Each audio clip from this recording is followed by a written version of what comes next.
A day in my life as a cashier here in Dubai. Hello mga Mima!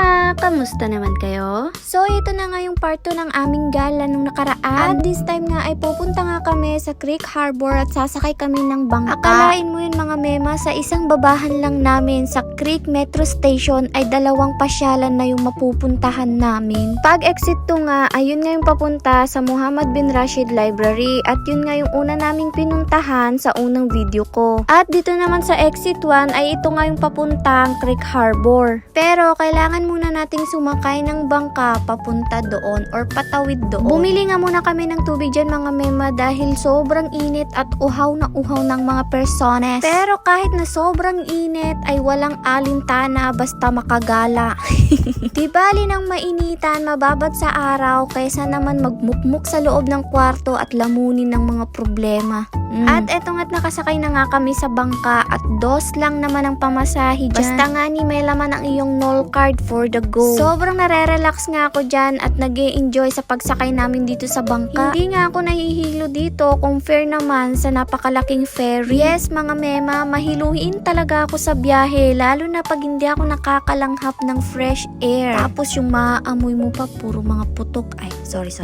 Pero kasi minsan ay no choice naman talaga ako dito sa Dubai dahil wala namang ordinary bus or ordinary metro.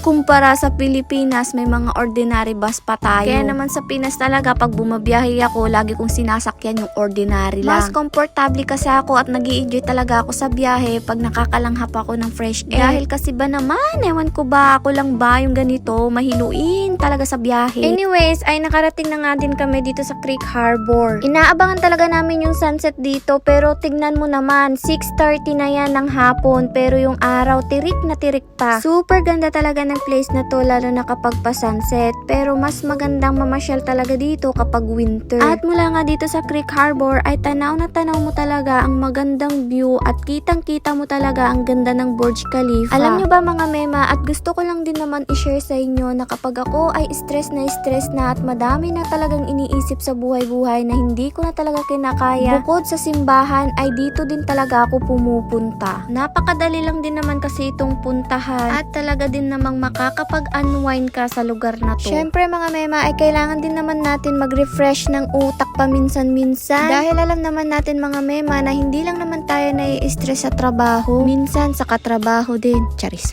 At tayong mga OFW nga ay talaga namang madami din talaga tayong mga iniisip-isip sa buhay-buhay. Pero mga Mema, wag nating stressin o i-pressure ang ating sarili. Enjoyin lang ang buhay. Kahit na madami tayong pagsubok na pinagdadaanan o problema na pinagdadaanan, ay wag nating kakalimutan na andyan ang Diyos para tayo ay gabayan. Dahil mga Mema, hindi tayo bibigyan ng pagsubok na alam niyang hindi natin kakayanin. Yes, ganun yon. Charis.